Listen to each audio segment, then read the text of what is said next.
Amin. Kemarin kita sudah membicarakan tentang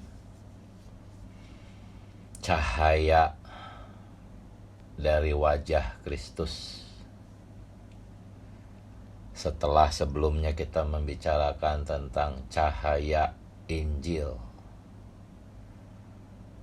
Kemudian kemarin kita membicarakan cahaya Injil itu adalah wajah Kristus sendiri. Ya, ketika Tuhan Yesus di gunung pengubahan itu, dikatakan di sana wajahnya Kristus itu bercahaya, saudara-saudari. Walaupun itu cuman sementara, tetapi setelah dia mati bangkit, ya, dia ditransfigurasi. Saya percaya kondisinya sama seperti yang di atas gunung itu, ya, wajahnya bercahaya. Tetapi transfigurasi dia setelah kematian dan kebangkitan, sebetulnya dia mengenakan tubuh rohani. Walaupun Thomas bisa menjamah dia memegang tubuh itu secara fisik, tetapi tubuh itu tuh tubuh rohani, saudara-saudari. Di satu sisi itu memang tubuh yang bisa disentuh, dijamah, tetapi di sisi lain tubuh itu pun bisa menembus tembok, bisa menampakkan diri, dan bisa tidak tertampak. Karena tubuh itu sifatnya rohani. Dan dikatakan wajahnya itu bercahaya. Jadi Kristus yang sedemikian, ya, karena sifatnya rohani, dia bisa masuk ke dalam kita dan bercahaya, ya, wajahnya bercahaya di dalam hati kita. Ya, Tuhan Yesus berkata kepada murid-muridnya setelah dia dijamah oleh Thomas, ya.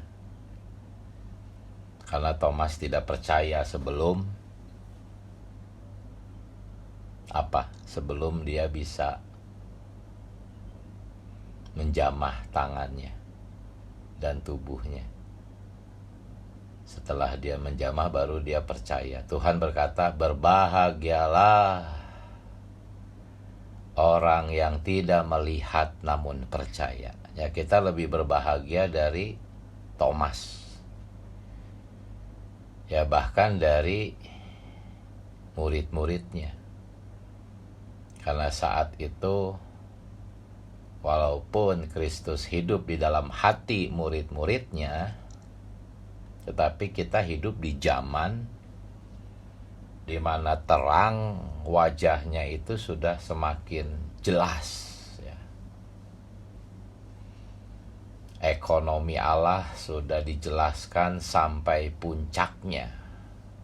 Jadi terangnya itu sangat terang hari ini. Ya, inilah yang kita bicarakan mulai dari cahaya Injil. Cahaya Injil ini adalah wajah Tuhan sendiri yang sekarang ada di dalam diri kita, memancar. Dan hari ini saya ingin lebih banyak membicarakan pengalaman menikmati wajah Tuhan yang bercahaya itu. Ya. Karena di FKKP itu di pembacaan hari ini di halaman 336, ya, dikatakan hanya bagian bawah, ya, hanya ketika kita memiliki kontak. Ya, ada 3 hal kontak di sini. Kontak secara langsung.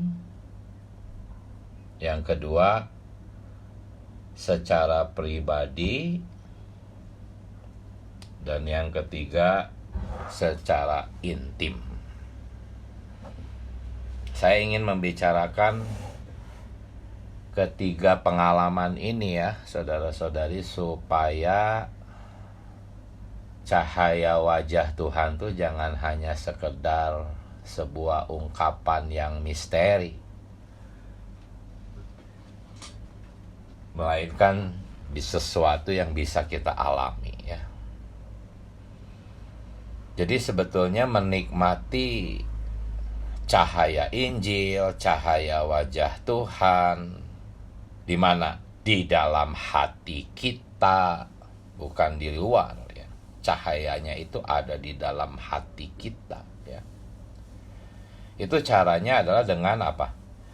Memiliki kontak dengan Tuhan dalam 3 hal. 1, secara langsung. 2, secara pribadi. 3, secara intim atau mesra. Nah, sekarang yang pertama, bagaimana kita bisa memiliki kontak langsung? Saudara-saudari, ketika Anda mendengarkan berita atau membaca buku, Anda harus memiliki kontak langsung. Jadi jangan memuji orang-orang yang Tuhan pakai untuk menyalurkan terang. Karena sebetulnya jikalau Anda mendapat terang, itu sebetulnya adalah kontak langsung ya, Anda dengan Allah. Ya, walaupun melalui seseorang, tetapi itu prinsipnya adalah kontak langsung. Sama seperti ujung jari itu punya kontak langsung dengan kepala. Seluruh anggota tubuh, mulai dari ujung kaki paling bawah sampai seluruh anggota tubuh itu punya kontak langsung dengan Allah. Jadi kita harus mengapresiasi ini.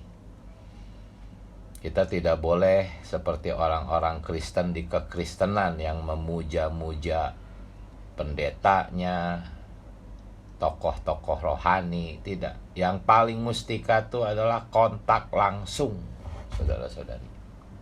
Makanya kita membenci sistem hierarki. Ya, yang memisahkan kaum awam dengan para pejabat-pejabat agama.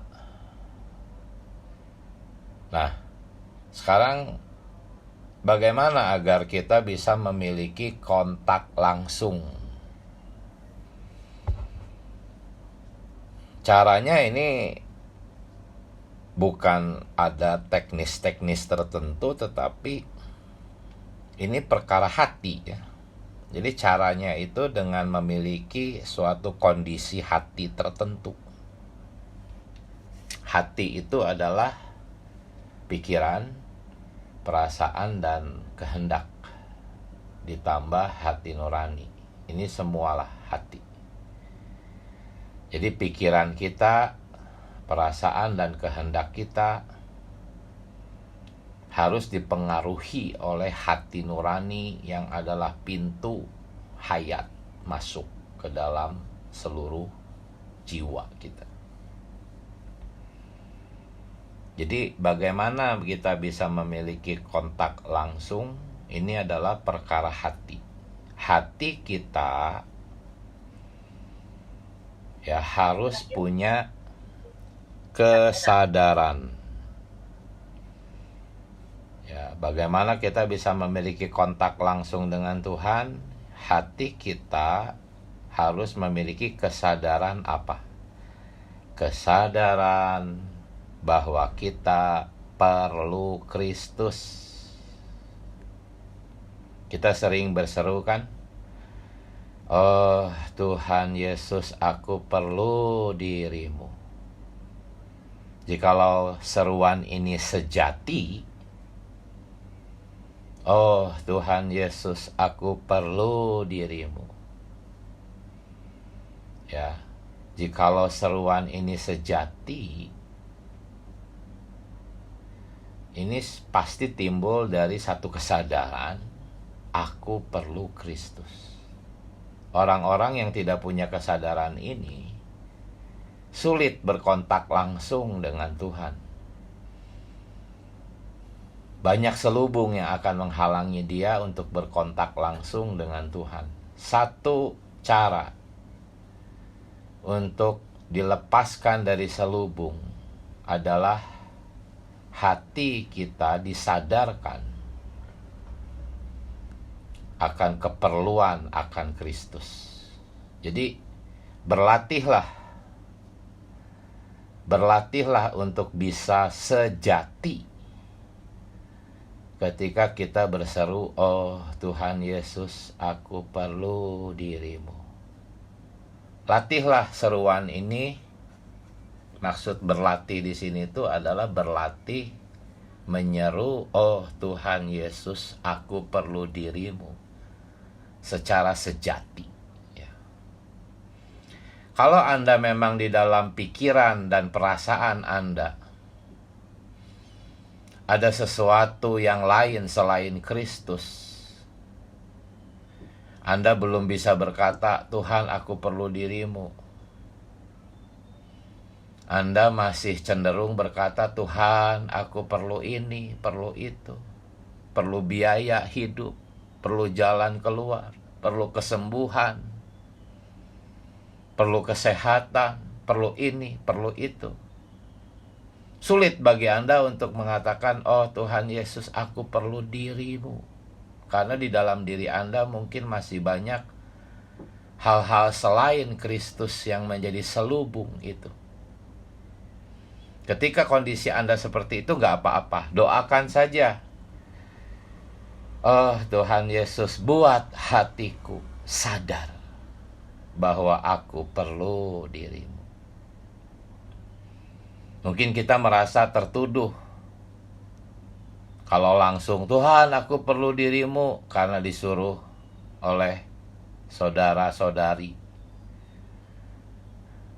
Saudara merasa, mungkin saudara-saudari merasa aku hanya ikut-ikutan. Aku gak sungguh-sungguh menyeru, oh Tuhan Yesus, aku perlu dirimu. Aku hanya pura-pura, aku hanya ikut-ikutan. Bagus, itu berarti hati nurani Anda itu berfungsi. Jadi kalau demikian Anda doa saja, oh Tuhan Yesus, buatlah hatiku, pikiran, perasaan, dan tekadku menyadari bahwa aku perlu dirimu. Akui Tuhan, aku masih merasa banyak keperluan-keperluan selain dirimu. Aku masih belum bisa tulus berkata, aku perlu dirimu. Ini sangat baik ya, mengakui bahwa kita tuh memang masih banyak berhala. Tuhan, selamatkan aku dari yang bukan dirimu. Buatlah aku bisa menyeru dengan asli, murni. Oh Tuhan Yesus, aku perlu dirimu. Aku ingin berlatih menyeru sedemikian. Saya pribadi, saudara-saudari, kalimat ini, oh Tuhan Yesus, aku perlu dirimu. Jikalau kita berhasil berseru dengan murni, dengan hati yang murni, oh Tuhan Yesus, aku perlu dirimu. Itu sesuatu yang melegakan kita, membebaskan kita dari segala jenis penderitaan. Tadinya saya merasakan penderitaan karena tekanan, karena sesuatu hal, karena kehilangan, karena sakit hati. Tetapi ketika saya berlatih, Tuhan Yesus, hanya Engkau yang aku perlukan. Aku tidak minta yang lain. Aku perlu dirimu. Aku tidak minta yang lain. Aku perlu dirimu. Maka saat itu saya punya apa? Punya kontak langsung dengan Tuhan. Itulah caranya agar kita bisa memiliki poin pertama. Apa? Kontak langsung dengan Tuhan. Ya, katakan, Tuhan Yesus, aku perlu dirimu. Tetapi ada banyak saudara-saudari yang menambahkan di belakang seruan ini, oh Tuhan Yesus, aku perlu dirimu, ditambah kata untuk. Untuknya itu banyak gitu. Oh Tuhan Yesus, aku perlu dirimu untuk kehidupan sehari-hariku, untuk anak-anakku, untuk pekerjaanku, untuk bisnisku, untuk kesehatanku. Wah, jadi ada untuknya banyak itu. Banyak embel-embelnya ya. Jangan. Embel-embel itu bisa jadi selubung. Orang-orang Kristen di kekristenan pun seperti itu. Tuhan, aku perlu dirimu untuk kesembuhanku. Aku percaya padamu untuk kesembuhanku, untuk bisnisku, untuk sekolah anak-anakku, untuk suamiku, untuk istriku. Banyak embel-embelnya. Untuk ini jadi selubung akhirnya. Sulit untuk kita punya kontak langsung dengan Tuhan karena banyak selubung. Ya memang tidak salah kita mendambakan Tuhan, menolong anak kita, suami, istri. Tapi itu nanti dulu. Nanti aja dulu, tenang. Anda dulu dengan Tuhan bereskan. Punya hubungan langsung. Ya, jadi berlatih berseru, oh Tuhan Yesus, aku perlu dirimu. Titik, sudah stop. Nggak perlu lagi ada untuk ini, untuk itu. Ya, agar kita memiliki kontak langsung dengan Tuhan. Sebetulnya seruan aku perlu dirimu. Tuhan Yesus, aku perlu dirimu. Ini tuh sama saja dengan berkata, Tuhan Yesus, aku perlu merasakanmu, merasakan kehadiranmu. Sama itu.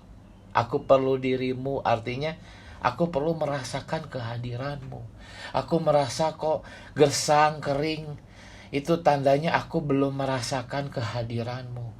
Tuhan, aku perlu dirimu. Itu sama saja dengan kita berdoa, Tuhan, aku perlu merasakan dirimu. Itu sama itu. Ingat FKKP yang kemarin. Kita sudah punya harta, tapi kita tidak bisa merasakan harta kita. Ya itu sama saja dengan orang-orang yang tidak punya harta. Tidak bisa merasakan, menikmati hartanya. Karena ada selubung. Harta ini adalah Tuhan. Tuhan, aku perlu dirimu. Artinya kita memerlukan harta itu. Harta yang ada di dalam bejana tanah liat itu. Aku perlu merasakan harta ini. Aku perlu menikmati harta ini. Jadi, oh Tuhan Yesus, aku perlu dirimu. Itu sama dengan satu kerinduan ingin merasakan Tuhan. Ya, aku ingin merasakanmu Tuhan, boleh seperti itu. Aku ingin merasakan terang wajahmu, kehadiranmu. Aku perlu dirimu, titik, bukan untuk apa-apa. Aku hanya perlu dirimu, titik, bukan untuk ini dan itu. Hasilnya Anda akan merasakan wajah Tuhan yang bercahaya di dalam diri Anda. Ya, kontak langsung dengan Tuhan. Ya, perkara kontak langsung ini sungguh amat penting. Bebannya sangat banyak di poin yang pertama ini, kontak langsung. Karena kontak langsung inilah sebetulnya menikmati terang wajah Tuhan itu sebetulnya ya. Walaupun masih di tahap pertama ini. Ya, jadi merasakan Tuhan. Kontak langsung itu adalah merasakan Tuhan. Merasakan wajahnya, terangnya. Nah, sekarang saya bawa lagi ke dalam hal yang lebih praktis. Merasakan terang Tuhan, merasakan wajah Tuhan, melalui berseru, Tuhan aku perlu dirimu. Itu sebetulnya merasakan apa? Itu sebetulnya merasakan roh Anda sendiri. Roma 12 ayat 11. Roh kita itu bercahaya. Biarlah rohmu menyala-nyala. Nyala di sini tuh cahaya. Wajah Tuhan tuh sebetulnya ada di dalam roh Anda. Oh, ini sesuatu yang lebih praktis lagi. Terang wajah Tuhan tuh ada di dalam roh Anda. Biarlah rohmu menyala-nyala. Biarlah rohmu bersinar, bercahaya, itu sama. Mengalami wajah Tuhan yang bersinar, itu sama dengan roh menyala-nyala, sama. Nggak beda. Itu satu hal. Roma 12 ayat 11. Ya, dengan 2 Korintus 4 ayat 4 yang kemarin kita doa bacakan sama. Terang wajah Tuhan itu ada di dalam roh Anda. Terang wajah Tuhan itu adalah roh Anda yang bercahaya, bersinar. Pertama-tama bercahaya terhadap diri Anda sendiri dulu. Ketika kita merasakan gelap, cemas, khawatir, artinya roh Anda padam. Ya. Jadi Tuhan itu ada di dalam roh Anda. Tidak terpisah seperti air dengan teh. Sudah menyatu, berbaur. 1 Korintus 6 ayat 17. 2 roh telah berbaur menjadi 1 roh. Wajah Tuhan ini ada di dalam roh kita. Bahkan lebih jauh lagi Tuhan berkata, Akulah hayat, Zoe. Yohanes 14 ayat 6.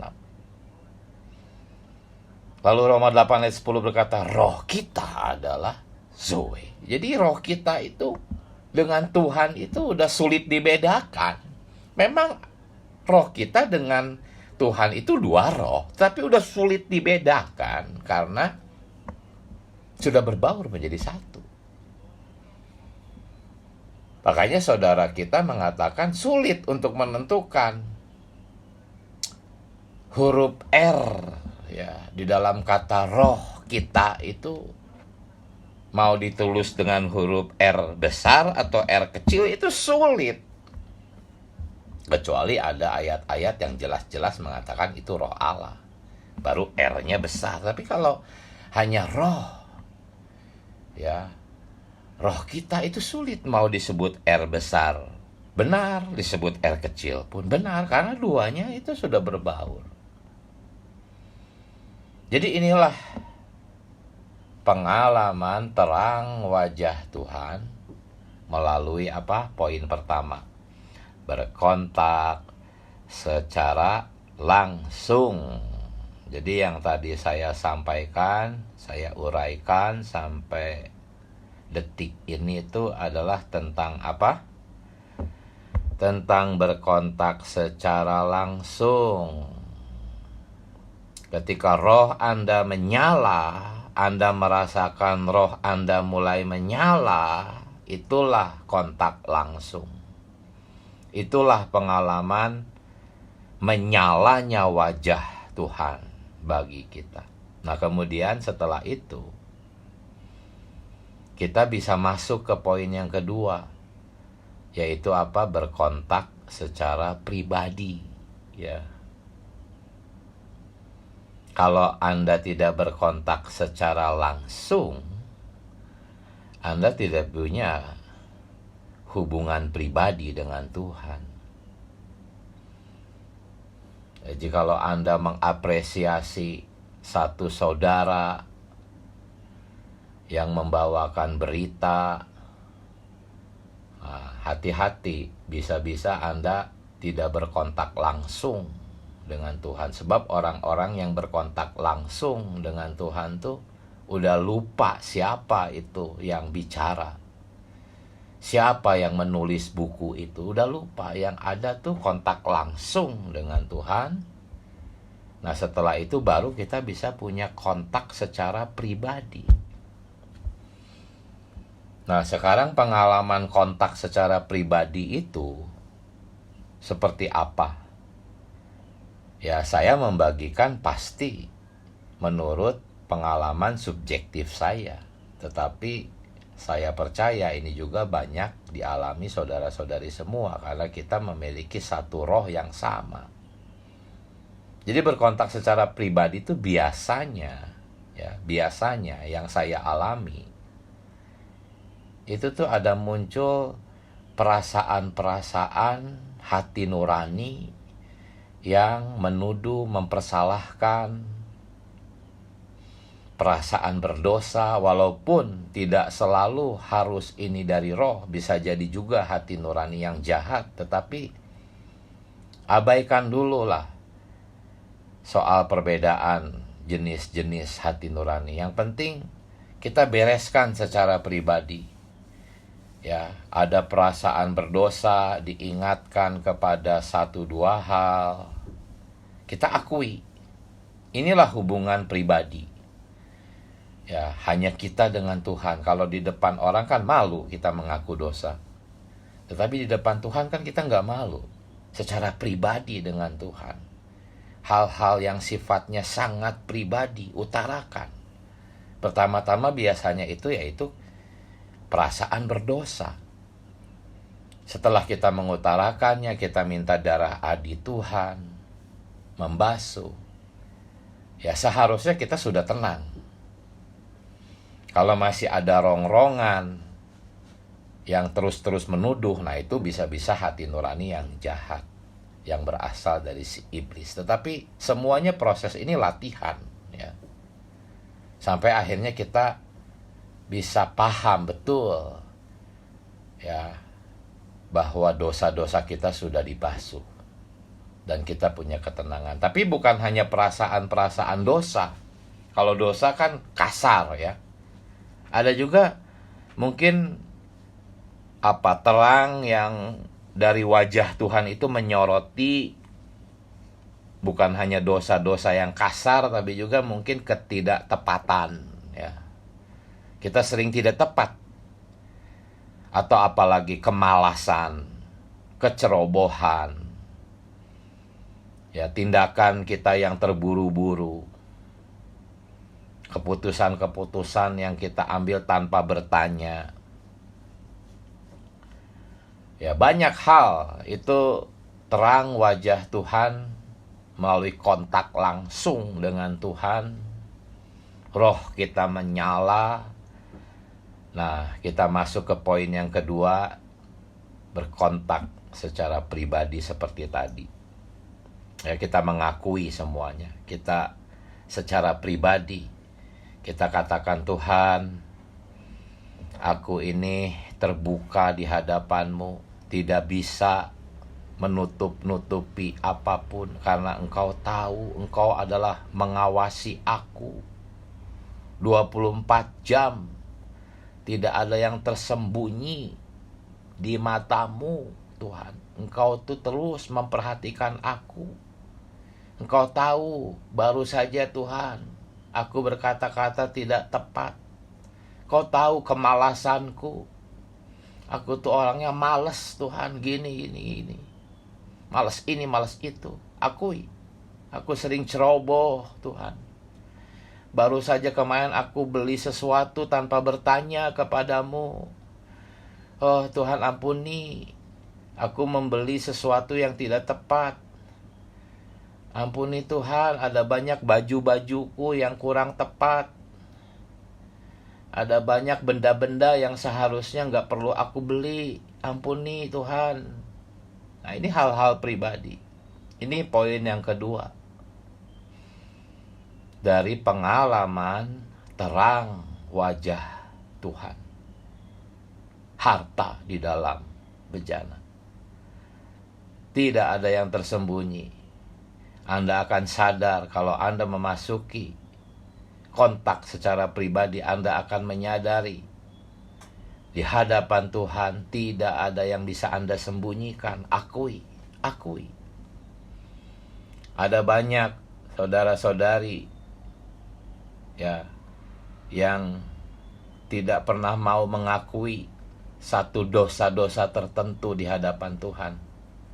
Mulutnya terkunci, nggak pernah berani mengatakan tentang dosa yang satu itu. Itu sebetulnya kebodohan. Emangnya Tuhan nggak tahu? Itu iblis yang berusaha terus mempertahankan dosa itu di dalam diri kita. Nah, setelah kita mengakui dosa dengan tuntas, ya sebetulnya tidak akan pernah tuntas sampai tubuh kita ditransfigurasi. Tetapi yang dimaksud mengakui dosa secara tuntas itu adalah saat itu gitu. Karena Tuhan tuh tidak memperlihatkan kelemahan kita secara langsung sekaligus semuanya, bisa-bisa mati kita kalau kita diperlihatkan semua bok-brok kita. Oh, bisa-bisa kita nggak bisa bangkit lagi. Tuhan tuh pasti kasih terangnya tuh dikit-dikit gitu. Satu persatu dia bereskan semua dosa, kelemahan, kekurangan. Ya, apa yang Tuhan singkapkan saat itu, apa yang wajah Tuhan soroti saat itu, tuntas akui. Setelah itu baru Anda bisa masuk ke poin yang ketiga, yaitu memiliki kontak yang mesra dan intim dengan Tuhan. Oh, sungguh indah saudara-saudari, mengakui dosa secara tuntas, kelemahan, kecerobohan, kemalasan, diakui dengan tuntas. Jangan pengen buru-buru, namanya juga mau intim dengan Tuhan. Kalau namanya mau intim kan justru inginnya lama, nggak mau terburu-buru ya. Setelah kita tuntas mengakui dosa kita, barulah kita bisa intim, bisa leluasa, nggak ada lagi sekatan. Ya, kita bisa bebas mencurahkan seluruh isi hati kita kepada Tuhan, berbincang-bincang dengan Tuhan. Ini sama dengan apa yang sering terjadi di dalam hubungan suami istri. Kalau ada sekatan kan suami istri saling berdiam ya. Masing-masing berdiam diri. Tetapi begitu sekatannya hilang kan, wah, baru ngoceh lagi ya. Kita ini istrinya, semua saudara maupun saudari adalah istrinya Tuhan. Ketika sekatan kita dengan suami kita dibereskan oleh pengakuan dosa secara pribadi dengan Tuhan, kita bisa intim. Tadinya diem-dieman, sekarang bisa ngoceh lagi sama Tuhan. Nah, istilah ngoceh di sini tuh sebetulnya sesuatu ya, pencurahan hati yang leluasa tanpa sekatan. Ya, suami kita pasti senang mendengar ocehan kita. Ngoceh aja sama Tuhan, bebas kok. Istri saya kalau lagi ya hubungannya baik tanpa sekatan, loh dia sepanjang waktu itu ngoceh aja, dia cerita inilah, cerita itulah. Belum tentu saya juga perhatiin gitu ya, tapi dia seneng gitu. Bisa jadi saya lagi memperhatikan sesuatu ya, tapi dia seneng gitu, dia ngoceh aja. Ceritain si Anu lah, ceritain tentang kondisi ini, dia cerita sepanjang jalan, seneng dia gitu ya. Ya kalau saya sih bisa nggak menyimak ya, kalau saya bisa fokus kepada hal yang lain, mungkin saya nggak dengerin gitu karena saya lagi fokus ke yang lain. Tapi istri saya tetap aja dia ngoceh seneng gitu ya. Itu kita tuh harus seperti itu dengan Tuhan, ngoceh aja. Itu sudah masuk ke dalam suatu kontak yang intim. Kalau Tuhan nggak seperti saya, Tuhan pasti perhatikan. Kalau Tuhan ya, Tuhan pasti pandang terus wajah kita karena dia mengasihi kita. Ya, dia tahu walaupun mungkin ocehan kita nggak tepat gitu, tapi nggak masalah, Tuhan seneng gitu ya. Inilah saudara-saudari 3 poin itu saudara-saudari ya. Apa?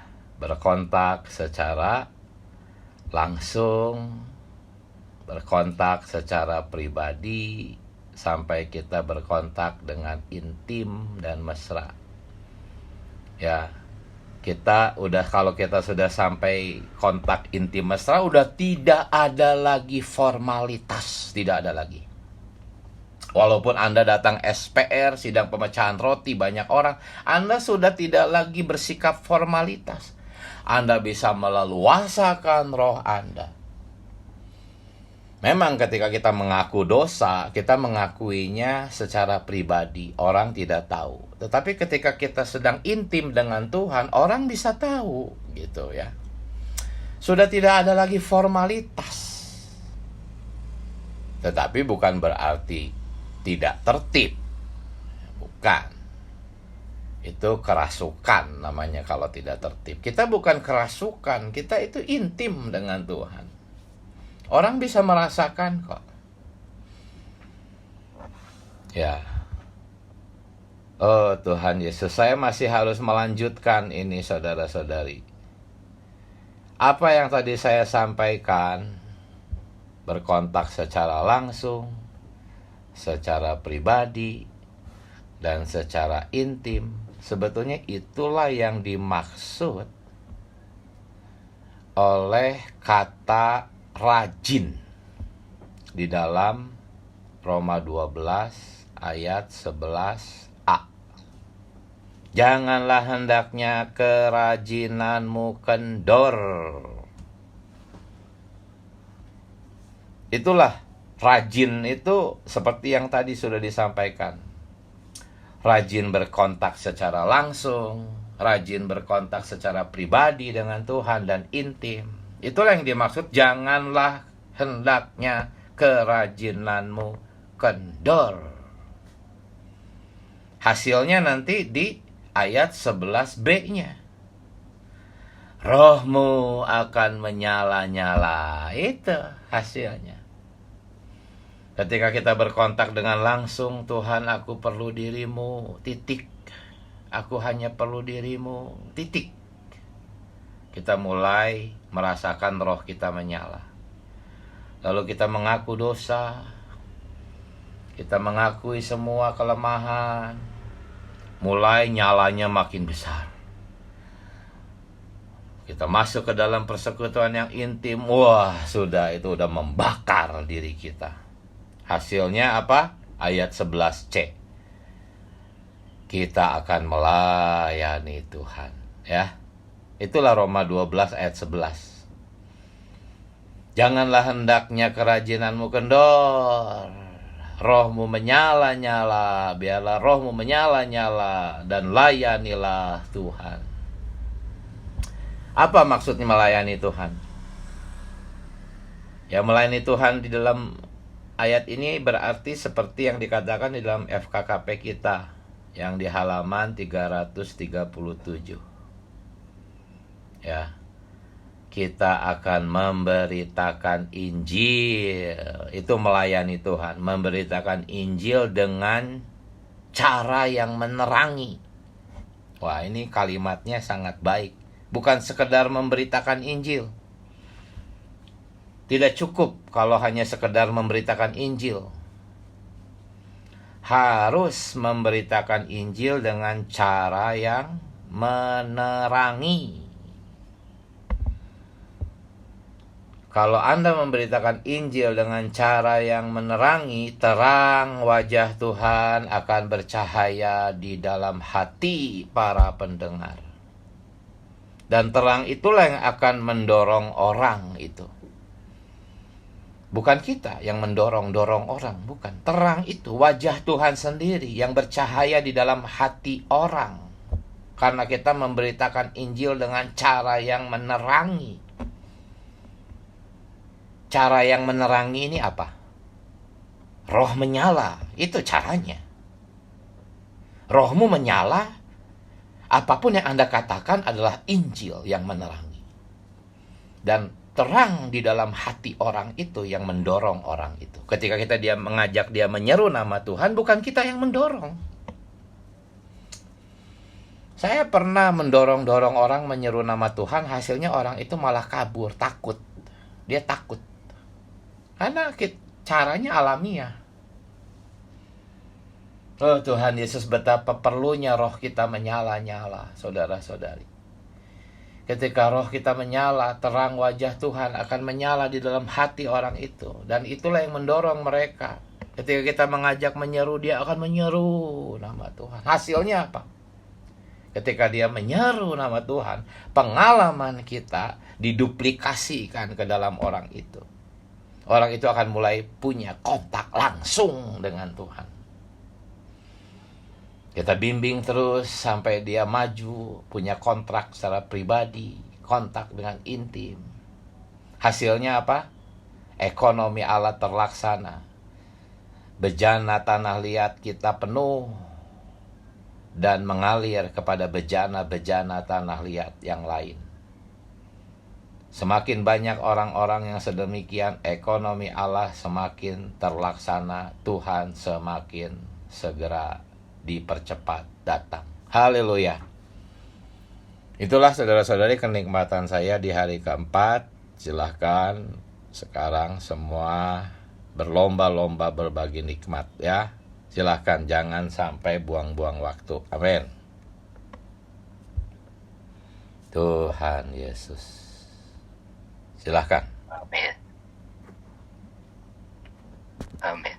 Ya, silahkan saudara-saudari.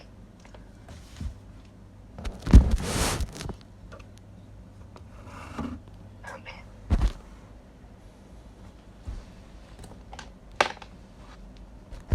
Ya, saya mendahului ya, saudara-saudari. Ya, satu realitas pertama ya. Sebagai anak-anak Allah ya, status anak Allah ini memang merupakan suatu penetapan ya, satu predestinasi ya. Namun setelah itu kita menghadapi suatu realitas selanjutnya, suatu realitas yang mungkin diawali dengan bentuk pengetahuan ya, bahwa kita ini memang satu bejana tempat Allah berhuni ya. Dan berikutnya kita menyadari, dan tidak semua orang Kristen menyadari realitas yang tertinggi daripada kebenaran, daripada situasi ini ya, sebagai anak-anak Allah, di mana Allah berhuni di dalam diri kita. Ada satu aspek, yaitu hayatnya. Di dalam pemulihan Tuhan, tentu kita dalam perkara ini sudah sangat mengenal secara pengetahuan ya. Ya, kalau kita berbicara tentang diri kita itu seumpamanya mobil, dan hayat itu sebagai baterai ya. Baterai baterai itu tidak serta-merta membuat mobil itu hidup dan berjalan ya. Perlu ada upaya ya, yaitu dengan kunci kontaknya untuk diputar sehingga baterai yang merupakan dalam tanda kutip hayat daripada mobil itu bisa menggerakkan mesin dan mobil itu berjalan. Ya memang sementara secara umum dan kebanyakan ya Tuhan di dalam kekristenan ini sudah menjadi sesuatu yang seperti mungkin di dalam dunia pemerintahan itu seperti raja ya, yang disembah, lalu raja yang baik. Ketika rakyatnya sulit, mungkin tinggal berseru pada raja, rajanya datang ya, melihat ada masalah apa lalu menyelesaikannya. Arahnya lebih kepada keinginan rakyat, pikiran rakyat itu sendiri ya, untuk dipenuhi oleh sang kepala rakyat itu ya. Tetapi kalau kita melihat di dalam perumpamaan ini ya, kita melihat kita sebagai rakyat daripada Allah ini ya, perlu keadaannya adalah terbalik ya. Kita diminta untuk hidup sebagaimana hasrat dan rancangannya dari sebermula. Pertama, realitas kita sebagai bejana Dia. Kedua, Dia sudah melakukan apa yang Dia lakukan, yaitu menaruh dirinya, personanya, hayatnya di dalam diri kita ya, seperti sebuah baterai di dalam mobil ya. Namun realitas ini tidak bekerja di mana diri kita itu seperti robot ya. Ada robot, ada baterai, serta merta robot itu bekerja ya. Memang kita perlu memiliki sesuatu yang berasal dari diri kita sendiri, yaitu tekadnya. Disinilah pada umumnya kita bermasalah ya.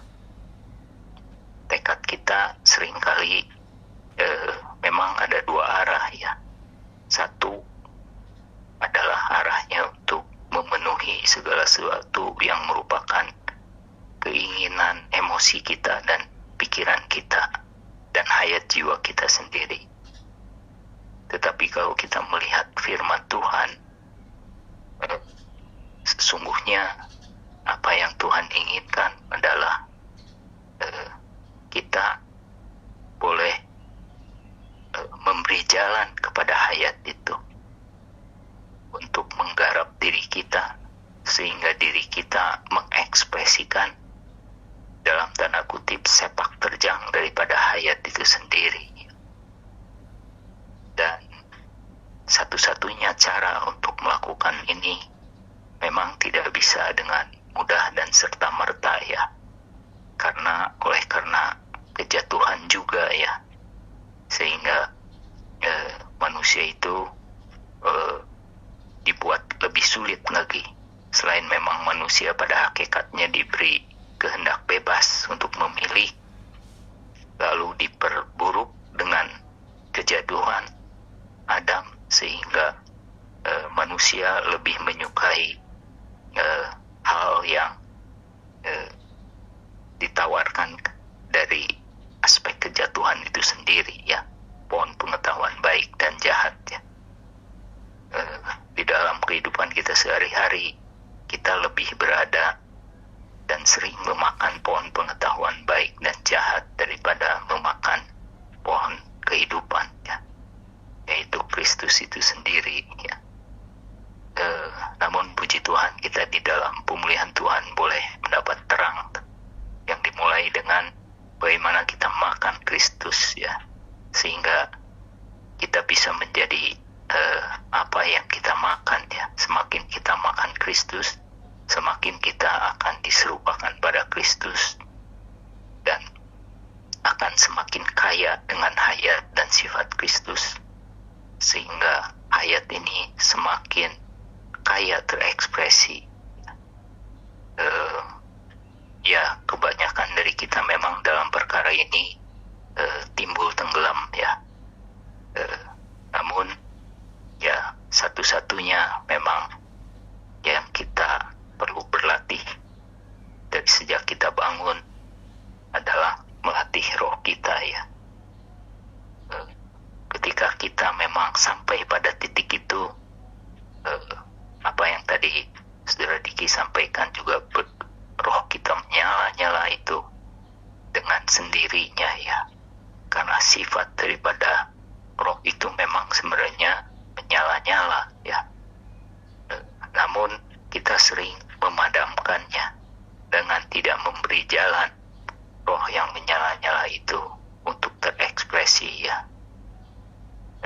Inilah yang saya dapatkan dari apa yang kita baca ya dari FKKP pada hari ini, juga sepanjang minggu ini ya. Penekanan pada kita ini sebagai bejana Allah, dan Allah itu adalah satu hayat yang hidup ya, yang bekerja di dalam diri kita, yang memiliki hasratnya sendiri. Hasrat kita dengan hasrat Allah itu berseberangan ya. Dan kita sering jatuh meminta Tuhan untuk mengerjakan hasrat hati kita, bukan kita mengerjakan hasrat hati Tuhan ya. Dan adalah sungguh mustahil bagi kita untuk mengerjakan hasrat hati Tuhan kalau bukan dengan jalan, memberi jalan bagi hasrat hati Tuhan untuk menggarap diri kita ya. Satu-satunya jalan adalah ya dengan berseru, mengundang Dia untuk menguasai diri kita, dan kita juga memutuskan untuk mematikan segala sesuatu yang merupakan keinginan-keinginan, pikiran dan emosi dari diri kita sendiri ya. Kedua hal ini niscaya pasti akan memberi jalan pada hayat itu untuk bekerja di dalam diri kita, dan kita juga akan dibawa masuk semakin dalam untuk merasakan terang itu sendiri, hidup di dalam terang itu sendiri, dan merasakan pribadi daripada sang terang itu, yaitu Kristus ya. Ketika kita memasuki dua situasi ini, kita akan semakin bisa intim dengan Kristus itu sendiri. Ini yang saya dapatkan pada pagi hari ini. Amin. Ya, silakan saudara-saudari yang lain gunakan waktu ya. Amin. Amin. Puji Tuhan ya, saudari, saya juga terjamah ya, perkara mengontak secara langsung, pribadi dan intim. Agar melalui kita mengontak Tuhan secara demikian langsung, pribadi dan intim, kita bisa menerima sorotan cahaya Tuhan di dalam hati kita.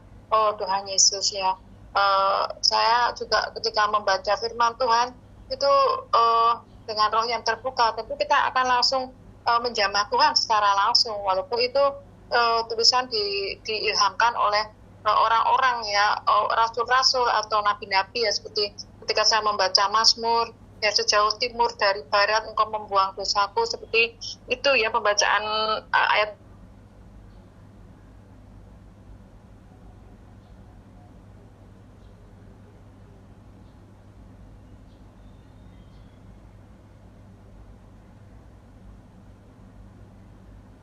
Tuhan.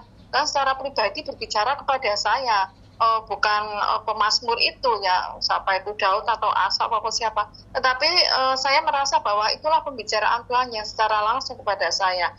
Ketika saya memiliki hubungan yang pribadi dengan Tuhan, Tuhan membawa saya itu pada penyingkapan terhadap dosa-dosa saya, kelemahan saya. Kemudian di dalam saya ada perasaan keperluan akan darah ya, jadi untuk membasuh.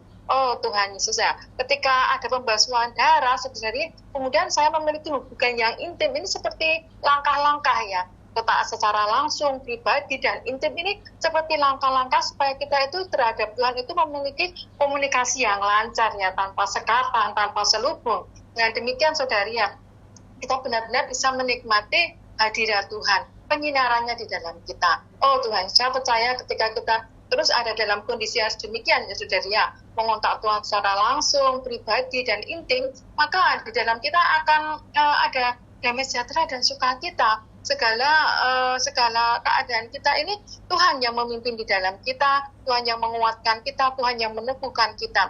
Dalam situasi apapun akan Tuhan jaga ya, supaya hati nurani kita ini tetap murni di hadapan Tuhan. Dan dengan demikian kasih kita terhadap Tuhan itu semakin hari semakin tinggi ya, dan roh kita menyala-nyala karena hubungan yang demikiannya, yang langsung, pribadi, dan intim dengan Tuhan. Amin. Puji Tuhan, mulia bagi Tuhan. Amin.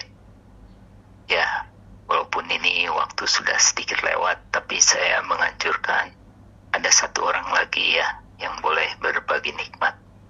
Silahkan manfaatkan waktunya, saudara-saudari.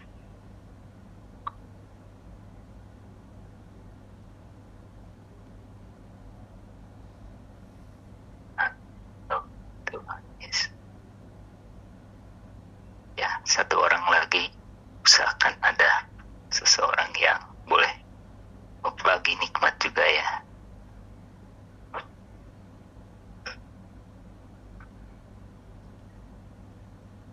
Amin.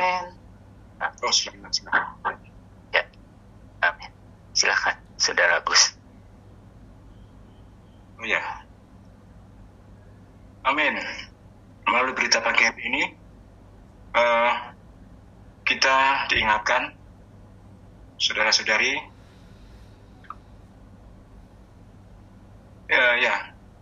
kita diingatkan akan pentingnya memiliki kontak langsung secara pribadi dan intim dengan Tuhan.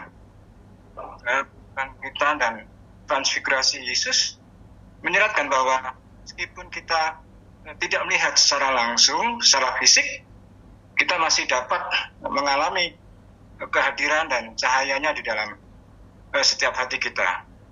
Yesus berkata, berbahagialah orang yang tidak melihat, namun percaya. Ini menunjukkan bahwa betapa berharganya iman yang menembus batasan fisik. Saudara-saudari, melalui berita pagi hari ini, kita mendapatkan pesan bahwa hubungan kita dengan Tuhan tidak tergantung pada apa yang terlihat, tetapi pada kesadaran akan keperluan kita akan Dia. Dalam kehidupan kita, kita sering terjebak pada rutinitas dan keinginan duniawi yang menghalangi kita untuk sepenuhnya mengakui betapa kita memerlukan kehadiran Tuhan. Kita diingatkan pagi ini untuk secara aktif menyerukan, oh Tuhan Yesus, aku perlu Engkau, sebagai bentuk kesadaran dan kerinduan akan kehadirannya. Saudara-saudari, kita bisa mendapatkan kesan bahwa pendekatan kita kepada Tuhan haruslah tulus dan berfokus pada kehendak-Nya. Bukan hanya permohonan kita. Ketika kita memiliki kontak yang intim dengan Tuhan, hati kita akan menyala dan terangnya akan memancar melalui kehidupan dan tindakan kita. Ini bukan hanya untuk keuntungan pribadi, tetapi agar kita dapat menjadi alatnya dalam menerangi orang lain. Puji nama Tuhan, itu kenikmatan yang saya dapatkan melalui berita pagi hari ini. Mulia bagi Tuhan. Amin. Amin. Ya, mari kita berdoa ya saudara-saudari. Amin. Oh Tuhan Yesus, Tuhan ya, sungguh terima kasih ya Tuhan. Sungguh suatu karya yang indah yang Engkau kerjakan atas kami ya Tuhan. Sebagai ciptaan-Mu, Engkau menjadikan kami bejana-Mu ya Tuhan. Engkau berhuni di dalam diri kami. Engkau rindu kami boleh serupa dan segambar dengan Engkau ya Tuhan. Dan Engkau menghendaki ya Tuhan, agar kami boleh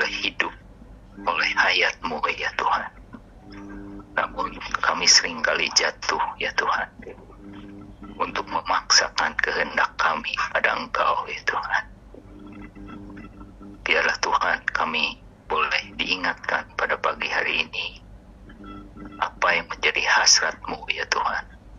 Ketika Engkau berhuni di dalam diri kami, Engkau sungguh ingin terekspresi melalui kami ya Tuhan, melalui satu hubungan yang intim daripada kami dengan Engkau, dengan jalan kami berkontak dengan Engkau Tuhan. Oh Tuhan Yesus, Engkau juga memberi jalan kepada kami untuk berseru pada Engkau ya Tuhan. Amin. Dan setiap kami yang berseru pada Engkau, Engkau menjanjikan diselamatkan ya Tuhan. Diselamatkan dari segala ego kami ya Tuhan. Diselamatkan dari segala keinginan yang bukan keinginan-Mu ya Tuhan. Bukan hasrat hati-Mu ya Tuhan. Oh Tuhan Yesus, biarlah kami boleh dibawa ke dalam penyeruan yang murni ya Tuhan. Bukan sebagai suatu ritualitas ya Tuhan. Bukan suatu mantra ya Tuhan. Tetapi kami boleh masuk ke dalam kemurnian itu sendiri, sehingga kami bisa menikmati Engkau ya Tuhan, intim dengan Engkau, dan mengekspresikan Engkau ya Tuhan. Amin. Kami Tuhan harus masuk kepada diri-Mu sendiri. Sadar bukan kami lagi, tetapi Engkau yang hidup di dalam kami. Oh, biarlah Tuhan kami boleh menang atas ego, atas kelemahan manusia alamiah kami, daging manusia yang jatuh Tuhan. Kami mau terus Tuhan tetap tinggal di dalam-Mu. Biarlah kami terus Tuhan dapat mengalami-Mu, menikmati-Mu, dan mengekspresikan-Mu. Kami terus menjadi orang yang sederhana, yang mau hanya diri-Mu semata. Terima kasih Tuhan. Kami terus disegarkan setiap pagi untuk kami boleh menang sepanjang hari. Dalam hari-hari hidup kami menantikan kedatangan-Mu kembali. Terima kasih Tuhan Yesus. Amin. Ya, terima kasih saudara-saudari semua. Selamat pagi semuanya. Sampai besok pagi. Amin. Terima kasih Saudara Billy, Saudara Michael, saudara semua. Terima kasih. Dari Nora semuanya.